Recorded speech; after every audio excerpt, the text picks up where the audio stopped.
الحمد لوليه والصلاة لأهلها. أما بعد فأعوذ بالله من الشيطان الرجيم. بسم الله الرحمن الرحيم. وما أرسلناك إلا رحمة للعالمين. وقال النبي صلى الله عليه وسلم لا يؤمن أحدكم حتى أكون أحب إليه من والده وولده والناس أجمعين.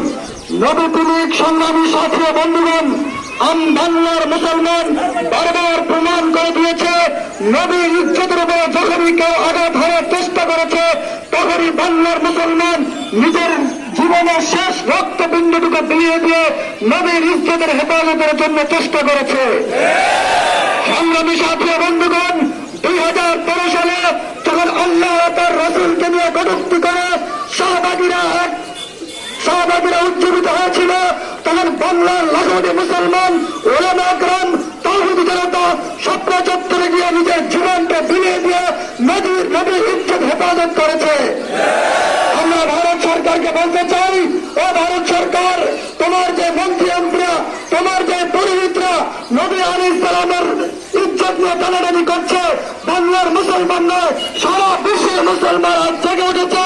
তুমি তোমার এই মন্ত্রী এবং তোমার পুরোহিতের সর্বোচ্চ শাস্তি তাদের ফাঁসির আদেশ জারি করো, অন্যথায় তোমার ভারতের মুখে সারা বিশ্বের মুসলমানরা লবনাজ করতে বাধ্য হবে। সংগ্রামী সাথী ও বন্ধুগণ, ভারত সরকার যদি অনতিবিলম্বে এই কুলাঙ্গারকে সর্বোচ্চ শাস্তি ফাঁসির কাস্টে না ঝুলায়, তাহলে ভারতের মহাভারতকে মুসলমানরা চতুর্দিকে ঘেরাও করে খণ্ড বিখণ্ড করে দিবে।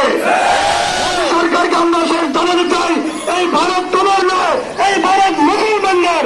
এই ভারত স্বাধীন করেছে মুসলমানরা, এই ভারত শাসন করেছে মুসলমানরা। আর যদি তোমরা এই নবীর ইজ্জতের হেফাজত যারা করতে পারো না, যদি তোমরা তাদেরকে সর্বোচ্চ শাস্তি না দাও, তাহলে আমরা মুসলমানরা তাদেরকে সর্বোচ্চ শাস্তির আসনে সম্মুখীন করবো। সর্বশেষ বলতে চাই, শুধু তাদেরকে এই কথা বললে হবে না, কারণ ভারতের